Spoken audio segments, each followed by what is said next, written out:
Avant, on avait vraiment 2 maisons jumelles.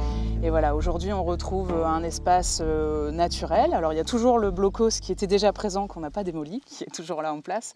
Mais voilà, l'idée, c'est on a retrouvé vraiment un espace de pâturage qui reprend force et qui reprend tout son sens sur le secteur. Comme ces maisons, 4 autres bâtiments ont été achetés puis détruits. Un processus inédit sur la Côte d'Opale, amorcé il y a déjà plusieurs années. En 2019, on a été sollicité pour acquérir environ 4 hectares de foncier, donc ça représentait 3 propriétés différentes. On avait donc une propriété qui contenait un garage, notamment où il y avait des pollutions, et on avait 2 habitations mitoyennes. Sur les acquisitions, avec le volet mise en sécurité et travaux, on est sur une enveloppe budgétaire d'environ 1 million d'euros. Aujourd'hui, on doit préserver la biodiversité, où ça fait partie aussi de thématiques qui sont importantes à l'échelle nationale.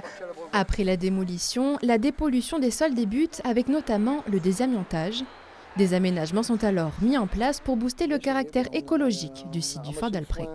On a sur les sous-sols des bâtiments réalisé une mare. On a profité vraiment de cet aspect décaissé pour retrouver un fond humide, frais quand la pluie reviendra. Et on a également créé des pierriers, c'est-à-dire des amas de pierres pour que les reptiles notamment viennent se réchauffer au printemps et à l'été. Autre mission du Conservatoire du littoral, revaloriser l'élevage extensif.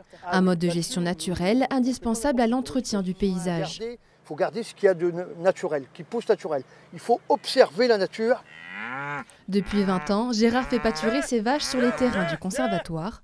L'acquisition de nouvelles parcelles lui permet non pas d'élever plus, mais d'élever mieux. Ça pourra me permettre les 15 jours, 3 semaines où ils ont un petit peu faim d'habitude. Là, il y a une dizaine de vaches pour les 8 hectares. Donc ça pourra me permettre de combler le manque de nourriture. D'ici quelques semaines, le terrain des Charolaises devrait encore s'agrandir d'1 hectare. Sur le site d'Alprec, le Conservatoire du littoral pourrait acquérir 70 hectares supplémentaires dans sa reconquête du paysage sauvage.